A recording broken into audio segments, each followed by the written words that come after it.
Bueno, gente, ¿tenemos preguntas? Buenos días, Mario. Quería hacerte con un comentario. Yo la Sí. semana pasada tomé la clase desde una sala de espera de un hospital, y quiero volverla a ver, a escuchar, porque como puedo escucharla salteado, la verdad que sí tengo algunas como preguntas para hacer acerca del autismo y del la psicosis que habías hablado del niño del recién nacido y la conformación del yo con respecto a si tiene que ver con algo biológico o algo de la estructuración, digamos, de la ayuda de la estructuración con respecto al vínculo con la madre y el concepto de la mala madre. Pero es como una cosa que me quedó media ahí y bueno, y nada, y era como un poco eso. Bueno, cuando hablamos de psicosis, ustedes saben que hay un término en medicina y en psiquiatría y también en lo nuestro que se llama etiología. Etiología quiere decir la causa. La psicosis tiene tres posibles etiologías. Una es la orgánica, o sea, un chiquito que nace con una distorsión en su estructura cerebral. Eso deriva en algún tipo de psicosis o algún tipo de retraso madurativo o en algún tipo de debilidad mental que la psiquiatría puede considerar patológica y de hecho lo es. Después está la psicosis tóxica, que es derivada del consumo de sustancias como puede ser las drogas, el alcohol, pegamento y otras sustancias tóxicas, neurotóxicas. Y después está la psicosis estructural, que es la que se construye en el ingreso del chico a la cultura. Obviamente que la figura más importante que tiene un chico al nacer, que también le llamamos primer gran otro, cuya nomenclatura es una A mayúscula, es la madre. Pero más específicamente la función materna, porque esto lo puede realizar un hombre. Por lo tanto, tenemos que tener muy en claro lo que es una función de lo que es una persona. Pero bueno, típicamente hay una madre que lo ha parido a este chico por vía de un deseo y en el fondo un deseo de completitud, porque la mujer más que el hombre carga con un imaginario de incompletitud. Esto ustedes ya lo saben, es universal, es imaginario porque la mujer no está incompleta desde el punto de vista físico, orgánico, pero desde el punto imaginario sí, desde el punto de vista imaginario sí, porque está esta pregunta que no solo está en la cultura en general, universalmente, sino que también viene por vía de los dogmas. No nos olvidemos que la propia religión habla de un Dios varón que primero crea a un hombre y la mujer viene secundariamente a partir de una costilla, lo cual es, ya de por sí, eso solo valdría como para decir la religión es machista, patriarcal y arcaica en todo caso, ¿no? Entonces, ahí tenemos el concepto de Winnicott, de la madre suficientemente buena, que en ausencia de una cuestión orgánica o de una cuestión tóxica, garantizaría siempre en potencial el ingreso del sujeto no solamente a la cultura y el lenguaje, sino a una estructura clínica esperable, que es la neurosis.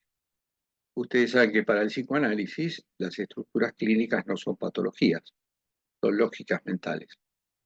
Y la lógica mental más adecuada para el sujeto es la neurosis, pese a su nombre, un nombre de enfermedad, y pese a que el neurótico es un sujeto que sufre, y tal vez si tenemos que hacer una comparación, sufre más que el perverso. El perverso es alguien que compulsivamente tiene una determinada preferencia en contra de una norma y de alguna manera está adaptado a esa transgresión, podríamos decir. No se olviden que en la perversión lo que rige no es la represión, sino la renegación de la ley o la desmentida, como dice Freud. Winnicott trae un concepto que es el de la madre suficientemente buena.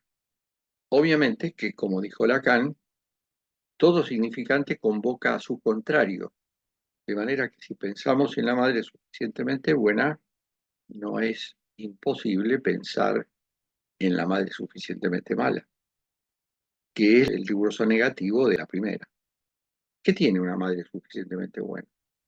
Primero que nada, tiene un deseo y ese deseo se encamina a un cumplimiento por vía de la sobrevivencia del recién nacido, su crianza, la necesidad de que crezca y aprenda, haga las transformaciones que hacen falta, ingrese en el lenguaje, ingrese en la cultura.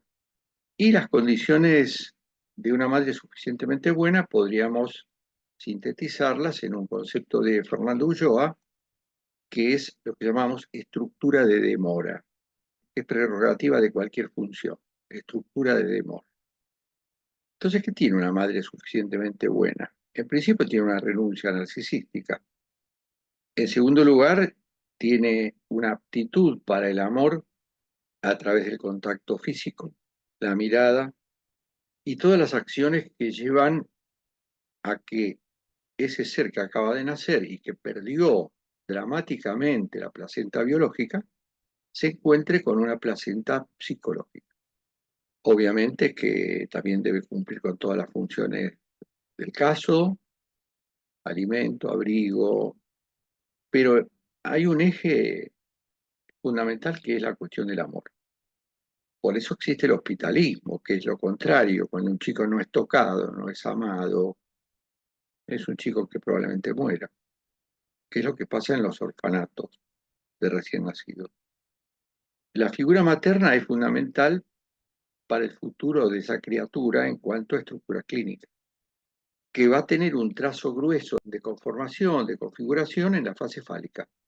Quiere decir que necesitamos por lo menos 5 años, según Freud, para tener un trazo grueso de la estructura clínica del sujeto. Antes que eso está la construcción del sujeto en base a aquel equilibrio del que yo siempre hablo, que es amor y ley, que es un equilibrio tentativo porque nadie sabe cómo se llega a ese equilibrio, nadie lo aprende en una universidad, es una transmisión intergeneracional y encima es una transmisión que viene por doble vía porque clásicamente la familia nuclear del capitalismo es padre y una madre. Entonces ahí hay dos culturas que tienen que negociar una terceridad que es cómo criar a un hijo. Un chico va a tener una configuración genética que se llama el genotipo y va a tener una configuración adquirida que se llama fenotipo. Vayan ustedes apropiándose del léxico del psicoanálisis. Genotipo, fenotipo. Y en el medio de toda esta construcción hay una serie de incógnitas que no tienen respuesta, sobre todo en ciertas estructuras o ciertas configuraciones como puede ser el autismo, el Asperger y otras variantes que se apartan de lo que podríamos llamar la normalidad esperable en una persona. Eso por un lado. Segundo, me han preguntado sobre las compensaciones. Claro, a un psicótico se lo compensa a partir de un brote. Saben ustedes que nosotros el brote no lo vemos, vemos la consecuencia del brote, que es el delirio y la alucinación, y que son elementos restitutivos, o sea, es un intento del sujeto de reconstruir lo que se derrumbó. Y por supuesto que tampoco está en sus manos el modo en que eso se construye, de manera que ahí tenemos esta cosa surrealista que es la vida de un psicótico.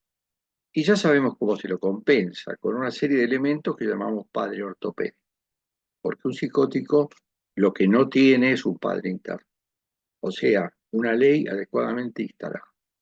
Y esto también deriva de una madre suficientemente mala, porque no permitió el ingreso de la ley a través de la figura paterna. O si lo permitió, después se encargó de corroer ese discurso a través de otro discurso antitético. ¿Quedó algo, Dayana? Entonces, yo había preguntado, ¿al perverso se lo puede compensar o el perverso puede, a esto voy? Nosotros a un psicótico que estuviese compensado lo podríamos tratar en análisis, pero a un perverso se lo puede compensar como para que uno pueda trabajar. Entiendo la parte de que por lo general, o la gran mayoría, no van a análisis, por ende uno no atendería a un perverso, pero ¿se lo puede compensar? No, sí viene en análisis. El que no viene en análisis es el psicópata, que es el perverso extremo, el perverso de la perversión y de la perversidad. Ese no es analizable ni tiene arreglo posible, pero hay muchos perversos que sufren y vienen a análisis. Por ejemplo, un fetichista, un masoquista, un exhibicionista y todas las variantes de lo que llamamos las parafilias. Parafilia quiere decir por fuera del amor. No es una palabra demasiado adecuada, pero yo la traduzco ahora. ¿Qué quiere decir una parafilia? Es alguien que busca un objeto de amor que está por fuera de la ley del padre. Por ejemplo, un fetichista cuyo objeto de deseo, cuyo objeto pulsional es un objeto inanimado, como puede ser un pedazo de tela, un zapato, un corpiño, un animal, en cuyo caso tendríamos la zoofilia. Entonces ahí no hablamos de compensación, hablamos de tratamiento. ¿Y por qué tratamiento? Porque vamos al punto en donde el sujeto sufre por esa condición. Ustedes no crean que cualquier perverso es un psicópata. Sería un error pensar eso. Hay muchos perversos que tienen una condición clínica tal y que de todas maneras sufren. Yo he visto, por ejemplo, filmaciones de sujetos que llorando piden por favor ser castrados por sus inclinaciones sexuales. Entonces hay de todo. La misión del psicoanalista tiene distintas técnicas para las distintas estructuras y lo que busca en definitiva es una sola cosa para todos, reducir el malestar y aumentar el bienestar del sujeto. Y por eso no hablamos de compensación. El psicótico se compensa con un padre ortopédico que tiene varias componentes y sobre todo el fármaco, el antipsicótico. Obviamente que en el campo de la psiquiatría hay mucho exceso, mucha desinformación, mucho ajuste a dogmas psiquiátricos importados, como es el DSM-5. Entonces van a encontrar psiquiatras que intoxican al sujeto con fármacos. He visto casos en donde una adolescente que no es ni siquiera psicótica está tratada con dos antipsicóticos, un antidepresivo, un equilibrador de la manía y un ansiolítico. Bueno, ¿qué se puede esperar de eso a una persona que vive durmiendo? Un ente que no tiene siquiera una vida razonable.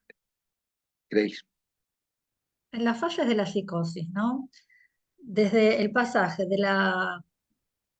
lo anoto acá, de la precompensación a la prepsicosis, de la compensación a la prepsicosis, ¿qué significa que hay un viraje a un padre real, un padre en lo real? Y el otro que es un fenómeno de franja. Si me podrías explicar eso. Vos podés tener un psicótico que habla todo el tiempo del padre. Esto no significa que la función paterna esté instalada, porque está hablando del padre imaginario. ¿Qué es un padre simbólico? Padre simbólico es la encarnación de la ley. Por lo tanto, cuando decimos las estructuras clínicas se pueden explicar a partir de la instalación o no del padre simbólico, estamos diciendo en la psicosis el padre está forcluido, quiere decir que no llegó a instalarse. Entonces, el sufrimiento psicótico en el momento del brote podría pasar, y esto es un potencial exprofeso, a la persecución a partir de un padre real. Padre real, en este caso, podríamos categorizarlo como el horror a la función paterna. Es una función paterna tan excesiva como podría serlo una madre en el otro extremo de la psicosis, que aplasta al sujeto con la ley exagerada. Por eso cuando hablamos de amor y ley estamos hablando de proporciones, de equilibrio, estamos hablando de una administración. Cuando hablamos de franjas estamos hablando de estados intermedios, estamos hablando de, para ponerlo en términos cotidianos, estamos hablando de señales. Lacan tiene una tríada de señales a la hora de diagnosticar una psicosis. Él dice, fíjense en tres cuestiones, en el cuerpo, en el discurso y en el lazo social. Porque un psicótico tiene algo en el cuerpo que puede ser un estigma, pero no un estigma al estilo religioso, ¿no? Un estigma provocado. Por ejemplo, si ustedes van al Borda o al Moyano, van a ver que muchos psicóticos tienen los dedos quemados porque no sienten la brasa del cigarrillo. También van a ver un descuido personal muy importante. Un psicótico no se ocupa de su cuerpo ni de su ropa. Suele ser un andrajoso, sucio, a veces con efectos del antipsicótico en términos de lo que llamamos efectos secundarios, ¿no? Ustedes saben que los fármacos tienen un efecto primario que es el propósito manifiesto del fármaco y otro es el efecto secundario, que es lo que daña al sujeto, sobre todo en términos físicos. Si ustedes ven un psicótico sin dientes, por ejemplo, generalmente es un efecto secundario del fármaco. Y después en el lazo social, porque el psicótico no tiene la posibilidad de establecer o enriquecer lazos sociales, en función de que su lazo primordial es su lazo con la madre, que no lo dejó crecer porque lo considera su palo, su reemplazo en función de la falta, o una madre que, como les dije, se ocupó de corroer el discurso paterno y no lo dejó entrar. Sí. Sí, Lo que hablaste de cuerpo, en cuanto a la ropa, y digo, la ropa como un límite del cuerpo, lo pensé por ahí. Eh, y digo esto de, en el psicótico, la alienación y la separación, ¿no? ¿Se llega a separar o sigue alienado? Porque vos decís que no siente un cuerpo, se puede quemar y no lo siente. ¿Cómo es eso? claro, el tema de, por algo se llaman alienados o enajenados, es decir, que están sometidos al arbitrio de un otro, que en principio es la madre. Y después, cuando entran en los tratamientos, tiene la tendencia a nuevas adherencias, por ejemplo, al psiquiatra. Por eso el psiquiatra es un personaje que con el tiempo se desgasta y hay que cambiarlo, o hay que recurrir a un artilugio de Lacan muy interesante que se llama presentación de enfermos, en donde un psicótico brotado o el mutismo, por ejemplo, lo colocan frente a otro psiquiatra, no el de siempre, y ponen una instancia tercera que es un auditorio, integrado por médicos y estudiantes que presentifican, escenifican el triángulo edípico. Lo mismo que hizo Melanie Klein con los niños a través de juegos. Instalar a través de la técnica del stamping el Con los triángulo trencitos. edípico con un juego. Y curiosamente, pese a que es un dispositivo muy cuestionado por la exposición del psicótico, produce efectos instantáneos. El psicótico sale del mutismo, sale del brote, sale de un tipo exótico de discurso cuando aparece el tercero, que es el auditor. Espero haberme hecho entender. Sí, yo te decía lo del cuerpo, porque sé que hay técnicas que en un brote psicótico también le muestran figuras humanas, como para que vuelvan a armarse, ¿no? Por eso te preguntaba esto de también la ropa como límite, como un espejo, ¿no? Usar la figura.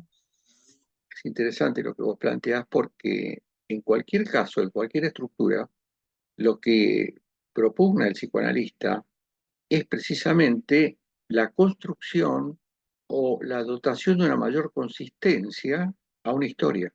Entonces, esta cuestión que vos mencionás de mostrar figuras que puedan instalar en la mente la noción de unidad, ¿no? Fíjate que el esquizofrénico tiene ese nombre porque esquizo quiere decir disociación y frenia quiere decir facultades mentales. Y el efecto de eso es la autopercepción de un cuerpo disperso. Entonces la ropa y tal vez ciertas imágenes ayudan a reconstruir esa unidad perdida que está siendo vivida con mucho sufrimiento. Por ejemplo, yo he visto casos de psicóticos cuya noción de cuerpo es la extensión ilimitada.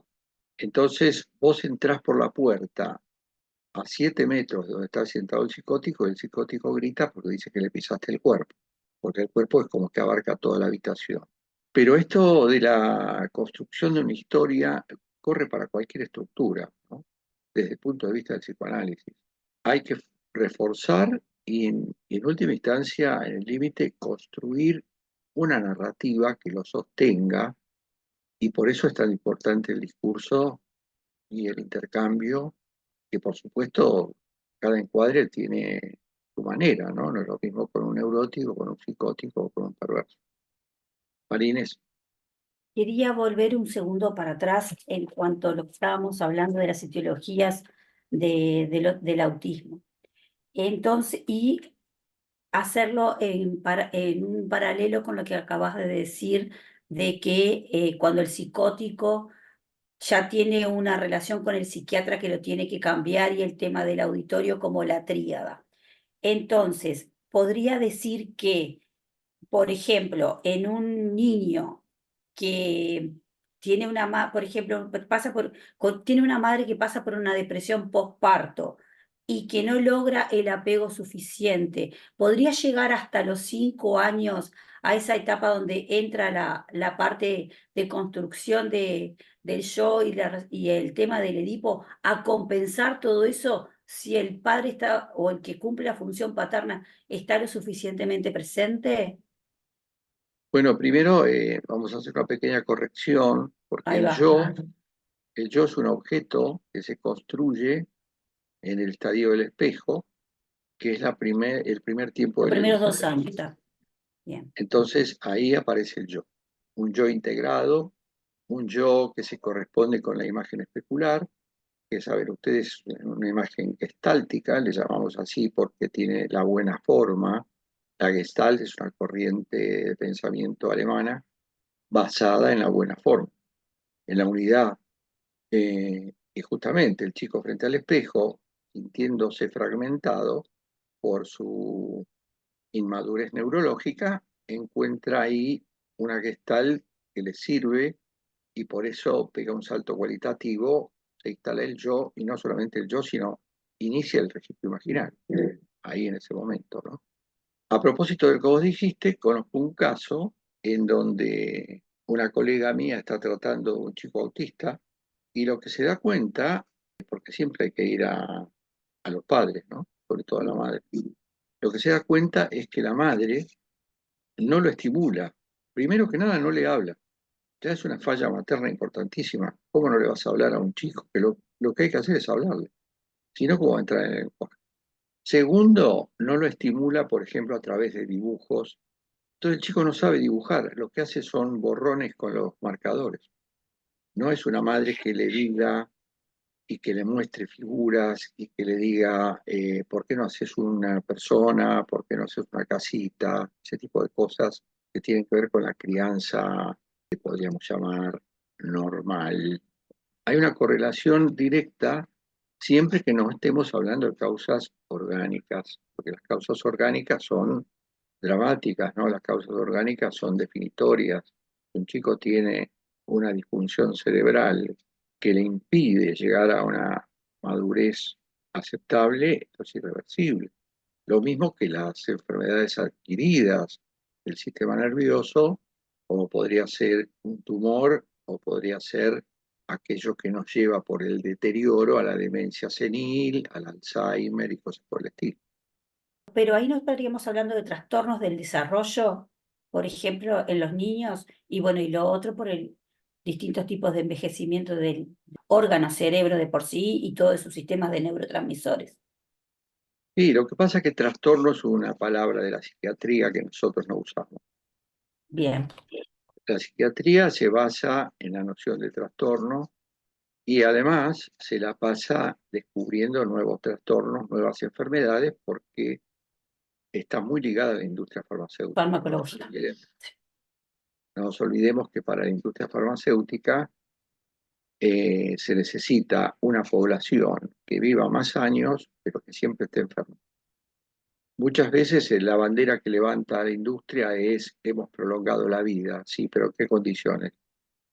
La condición de posibilidad del progreso de la industria farmacéutica es mantenerte enferma y que consumas hasta morir.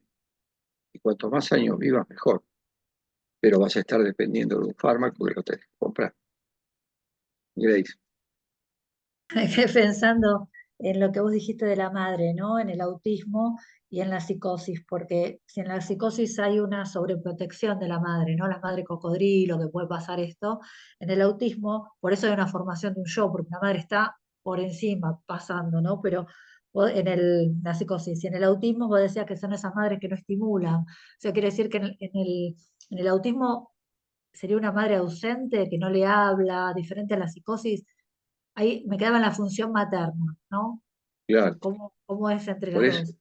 claro, por eso insisto tanto en que primero que todo hay que descartar lo orgánico, pero después viene todo lo cultural. Y lo cultural empieza con la posición de la función materna. Si vos tenés una madre que no lo desea, que no le prodiga amor, que lo desatiende, que no le habla, que no lo mira, y después se queja porque el chico no fija la mirada y viene a consultar que este chico es raro. No, la rara sos vos, que no hiciste lo que tendrías que hacer una vez que asumiste la responsabilidad de ser madre. Una madre, una vez que asume, sabe que tiene 24/7 un laburo infernal para la crianza de un chico. Una madre suficientemente buena es una madre que tiene el más pesado de los trabajos, porque está tomando una criatura que viene de la naturaleza y tiene que meterla en la cultura a través del lenguaje, con todo lo que eso implica de ensayo y error. Y en la psicosis entonces se genera la demanda, porque si en la psicosis hay, o sea, una madre que genera un hijo psicótico, igual desea un hijo, porque lo desea un falo, desea, bueno, después lo que haga con eso, eh, hay una demanda en el psicótico, se genera ahí, y en el autismo no. Sí, demanda siempre existe. Cuando hay vínculo hay demanda. El tema es el cómo. por eso mi pregunta es si siempre hay deseo. El deseo es una cuestión de calidad y de cantidad. Podríamos decir que existen sujetos que aparentemente no tienen deseo, por ejemplo, un depresivo clínico. En una depresión clínica un sujeto no quiere ni vivir, entonces podríamos decir, bueno, no hay deseo. Pero también podemos pensar que es un deseo ocluido por algo, porque nosotros estructuralmente somos deseantes. El que no es deseante hay que ver si sobrevivió a una infancia en donde no fue deseado, no fue amado. Por algo existe el hospitalismo, ¿no? Son chicos que mueren como moscas porque no hay una función ahí. Se los alimenta, se los cubre, se les da calor y todo lo que quieran, pero no hay amor, no hay contacto piel a piel. El chico necesita ser tocado, libidinizado, y no siempre sucede. Una madre, por ejemplo, con la depresión del posparto o con la psicosis del puerperio, hace bastante poco por este chico, ¿no? Por eso acá existe una ley que a la madre psicótica, si se confirma la psicosis, el chico se le saca en el momento de nacer, no lo puede criar. El juez se lo saca y lo pone en adopción. Claudia, Estaba escuchando justamente eso, ¿no? Y el tema del autismo, que leí en un texto, y quería hacerte una consulta porque el tema de la palabra autismo, ¿no? Porque el autismo, digamos, como vos decís, en la psiquiatría se le habla de trastorno o el trastorno del lenguaje o no se pueden comunicar, ¿no? Hay como se habla también del espectro autista, ¿no? Freud, con el caso de Schreber, habló de no del autismo, ¿no?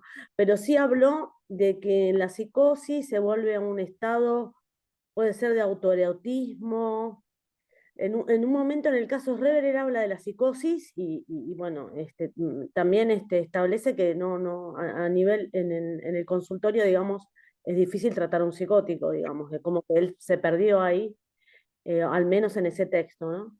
Esa palabra, ¿es verdad que nació de la palabra autoerotismo y que no la querían publicar así, le pusieron autismo? ¿O, o yo tengo una información que no es cierta? El autismo, en realidad, como etimología de la palabra, hay versiones distintas, porque auto, en el fondo, es yo, y en el autismo es como un yo sin mundo externo, no hay vínculo con el mundo externo. En lo que llamamos el espectro del trastorno autista, estamos hablando de una variedad de casos muy distintos y de muy distinta respuesta a los tratamientos. Y llegado el caso, tenemos ejemplos bastante paradigmáticos de autistas exitosos, como lo son Elon Musk y Marco Zuckerberg, ¿no? Son dos autistas, y ustedes han visto, seguramente en videos o en documentales, autistas que son excelentes profesionales, pero tienen algún aspecto de su comportamiento que es como raro, bizarro. Entonces vieron una serie de una abogada coreana que era autista, era una mujer que resolvía casos admirablemente, pero tenía inclusive tics corporales que no podía dejar de hacer, sobre todo cuando traspasaba puertas. Inclusive tenía movimientos raros de los ojos, en fin, una serie de variantes. Lo cierto es que hay condiciones mentales de las cuales sabemos muy poco. Yo me acuerdo de la película El Exorcista, ¿se acuerdan? El Exorcista era el caso de una chica supuestamente tomada por el demonio y la van a ver dos curas. Un cura ya entrado en años y un cura joven, que además era psiquiatra. Entonces, hablando del psiquiatra con la madre de la chica, que estaba atada a la cama, le dijo, para mí no es una posesión diabólica, para mí su hija es esquizofrénica. Y la madre le dice, ¿qué es la esquizofrénica? Y él le dice, es una condición mental de la cual solo sabemos el nombre.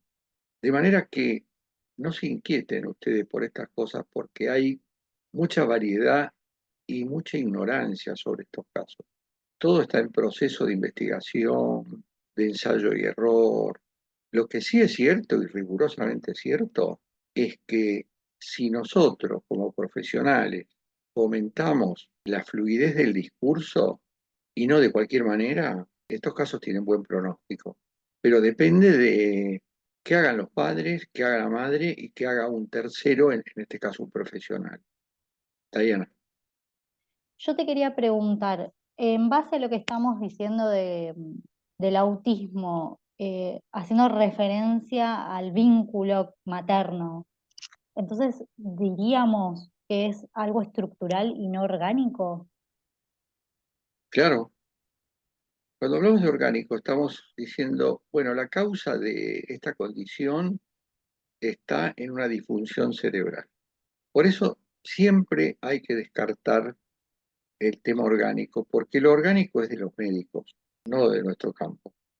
Podemos estar en paralelo, pero cuando no es orgánico, cuando es estructural, estamos diciendo, esa condición se construyó en el grupo primario. Ahora, los padres no saben que son los constructores de ese sujeto. Y por supuesto que por vía de lo que llamamos la causalidad lineal, cuando aparece un caso de estos, ¿qué piensa la familia? Bueno, nos tocó esto, este es el problema de la familia, ¿qué hice yo para merecer esto? O cosas por el estilo. Y yo doy vuelta a la pregunta, yo digo, ¿qué hicieron ustedes para que este chico sea lo que es? ¿O qué dejaron de hacer? Porque convengamos en que no hay un manual de procedimiento para fabricar un sujeto, ¿eh?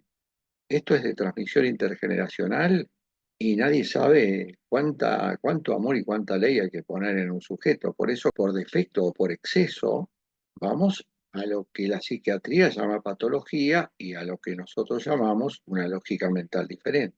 O sea que es crucial la posición de las figuras parentales en la condición del sujeto. Repasen las series complementarias de Freud, que está en la nube, cuando habla de lo que es el factor disposicional, en donde Freud articula lo constitucional, que vendría a ser lo que viene de origen, más las experiencias infantiles, para dar lugar al factor disposicional. ¿Y qué significa esto? ¿Qué disposición tiene el sujeto como construcción subjetiva para enfrentar lo que en el futuro vamos a llamar factor desencadenante? Imagínense ustedes, por ejemplo, un extremo como es un campo de concentración. No todos salieron locos de ahí, psicóticos, suicidados. Hay mucha gente que rehizo sus vidas, hizo proyectos, se sostuvo. ¿Por qué? Porque tuvieron un factor disposicional adecuado. Y otro tanto podríamos traer acá el caso Malvinas, ¿no? Que hubo más suicidados que muertos en batalla. ¿Por qué? Y porque nosotros tenemos una sociedad que construye mal a los sujetos. ¿Cómo puede ser que más de la mitad de los muertos se hayan suicidado porque no soportaron los recuerdos y el trauma de guerra, porque no habían sufrido ni un rasguño? Eso es lo que trabajó Wilfred Bion en la escuela inglesa con los traumatizados de guerra en el marco de la Segunda Guerra Mundial. Armó grupos operativos, que no los llamó así, se llamó grupos de supuesto básico, y actuó como un psicoanalista siendo médico. Les dijo, bueno, hablen de cualquier cosa. Y descubrió organizadores grupales que por lo general se ven en psicología social y no en psicoanálisis, pero obviamente que no hay ningún problema en que lo discutamos acá. Grace. En el autismo es un yo sin mundo externo. ¿Qué sería un ello? Bueno, ahí vos podés poner el nombre que quieras, pero lo cierto es que en el extremo es un ente psíquico que no se comunica, que no fija la mirada, que no habla, y por eso algunos le llaman la fortaleza vacía. Es como un castillo que adentro no hay nada y que tiene una puerta pero que no se la encuentra. ¿Qué es esa puerta? Un significante. ¿Ese uno solamente sería? S1, falta S2.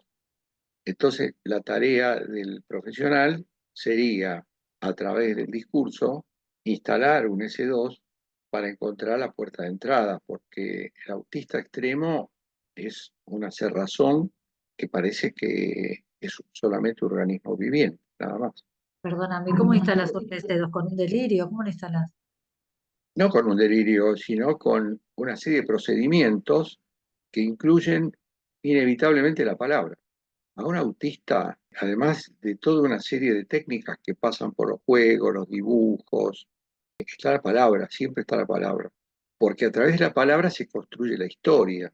El autista no tiene historia en el origen, pero hoy tiene sus ideas acerca de que nosotros nacemos al mundo con algo que ya estaba ahí, como por ejemplo las protofantasías. O sea que no venimos de la nada, ni hay un vacío absoluto. Hay un antecedente que le llaman la represión primaria, que sirve de base para algo. Para hacer una comparación medio bruta, el chico, ¿por qué se amamanta si no tiene nada y nace un cuerpo orgánico solamente? Y porque tiene por lo menos el reflejo de succión. El reflejo de succión es un mecanismo complicado, automático, que viene heredado, viene en los genes. Justamente, por ejemplo, un chiquito Down no tiene reflejo de succión. Hay que enseñarle a chupar de la teta a través de una serie de mecanismos, pero no es algo automático como en cualquier chico normal. Son temas complicados porque, ¿cuál es el problema? El problema es que no hay historia, todo es conjetura. Por ejemplo, Melanie Klein, que trabajó con chicos, inclusive con chicos psicóticos, se basó en una serie de conjeturas derivadas de la práctica, pero que no dejan de ser conjeturas. Cuando nosotros decimos nacemos psicóticos, es una frase que no cualquiera la puede tomar en serio.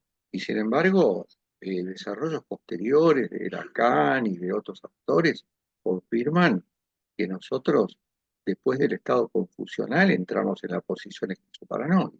Es el carozo originario del sujeto, que siempre está ahí además, porque el eje sincrónico nos manda que aquí y ahora estamos todos, desde el bebé primigenio hasta el adulto actual.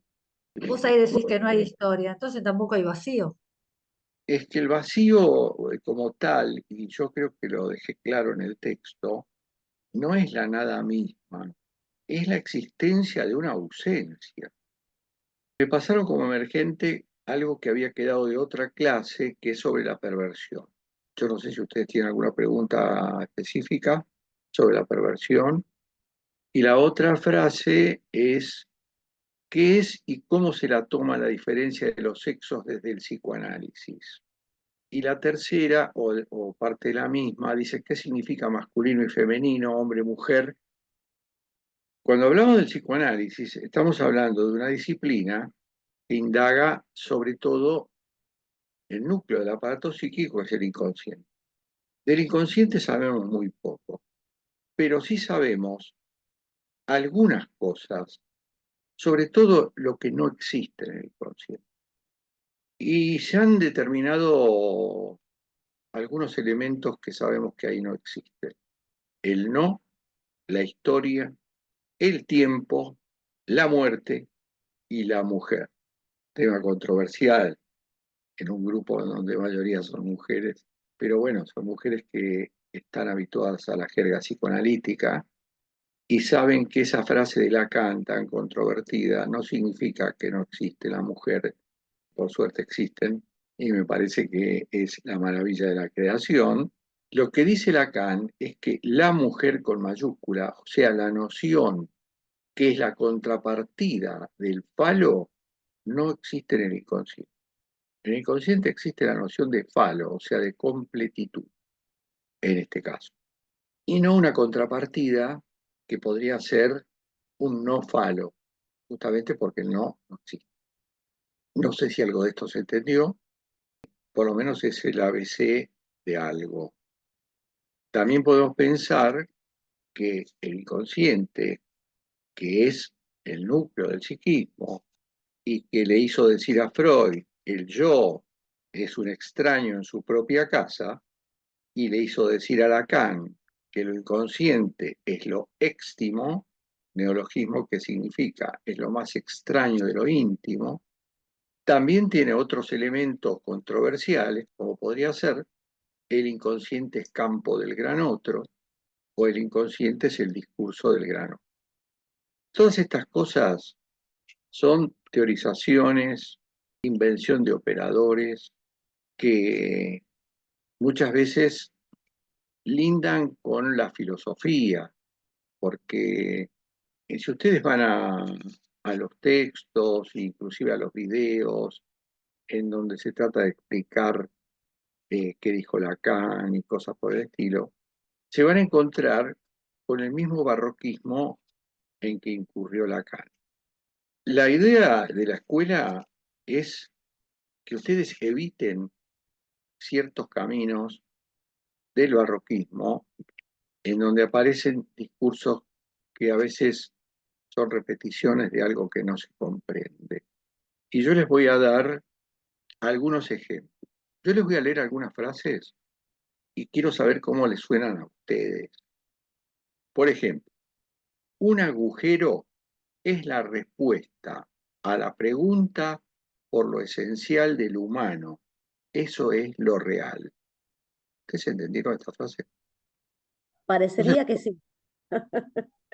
bueno, Parecería. algunos la entendieron y otros se quedaron en ascuas.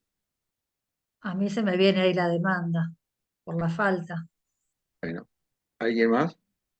En realidad no sabemos, ¿no? Es ese agujero ¿no? El vacío, ¿no? Que hay un texto que escribiste del vacío, ¿no? Justamente. Que nunca, Bueno, o sea, por ahora no tenemos la respuesta. ok. Para mí, yo entendí, Mario, que en esta frase que dijiste, el agujero es necesario para buscar. Mientras tanto, el sujeto deseante estamos buscando en esa falta, en ese agujero. Bueno, yo te pregunto, Alejandro, y a todos, ¿por qué lo que instala el agujero en el humano es el significante? Porque hablamos. Sí, Primero que pero el significante viene del lenguaje, y el lenguaje todavía no se sabe de dónde viene, sigue siendo un agujero. claro, pero una cosa es eso, que es cierto, no sabemos dónde viene el lenguaje, por eso Lacan dice es el Espíritu Santo, pero esta cuestión de que el agujero en nosotros existe porque existe el significante, por lo menos es una frase que nos plantea un enigma. Y un poco también tiene que ver porque el ser humano no sabe o se pregunta cuál es su sentido de vida, cuál es el saberse finito, implica que tiene también cierto grado de incompletitud y de falencia y de incertidumbre ante toda esa cosa existencial de la vida filosófica. Bueno, lo que dijo María Inés está muy bien y es una traducción de algo que podríamos entender como lo esencial, porque quedó sugerido por lo que dijo María Inés. Lo que está en el fondo es la cuestión de que las preguntas esenciales no pueden ser formuladas sin el significante. O sea, el significante da origen a la pregunta. Si no hay significante, no hay pregunta. Y la pregunta estará en el fondo, la pregunta por el agujero, ¿no? Por ejemplo, el sentido de la vida, la muerte, la falta, ¿no es cierto? O sea, el hecho de hablar es algo definitorio porque no solo nos trae todo lo extraordinario que emana del lenguaje, sino también todo lo contrario. Existe la Gioconda porque existe el significante y existe el torturador porque existe el significante. ¿O ustedes vieron algún gorila que torture a otro por un placer sádico o para sacarle información? O sea, tenemos una herramienta que tiene un doble filo de la hostia. Entonces, a lo que quiero llegar, porque ahí sí le voy a dar lugar al grupo operativo, a que hay muchas frases del psicoanálisis que van a encontrar por ahí, que en el fondo son frases filosóficas y que no tienen aplicación clínica en lo que ustedes van a hacer como profesionales, o pueden funcionar como referencia, porque yo siempre les digo, cuando ustedes estén analizando, olvídense de toda la teoría, por favor, olvídense de todos los autores, porque si no, no van a poder analizar y escuchar al otro. Pero hay un montón de cosas en la literatura, en los videos, en los que traducen a Lacan, en los que nos quieren explicar qué quiso decir Lacan, que nadie entendía nada, que son casi todas prerrogativas de la cuestión filosófica. No tiene sentido que ustedes se metan en laberintos incomprensibles para después pasar a profesionalizarse. Esto es lo que yo les quiero decir de fondo, que no se inquieten por estas cosas, porque de todas estas cosas, lo que yo les voy a transmitir a ustedes es lo que a mí, modestamente, me parece que les sirve, que les va a servir y que tiene explicación razonable y racional hasta un punto. No los voy a meter en laberintos y en rompederos de cabeza. Yo creo que en eso radica el éxito de este seminario, que ya tiene 26 años. Bueno, gente, un placer hablar con ustedes. Nos vemos la próxima. Chao a todos. Gracias, Gracias. Mario. Gracias. Abrazo.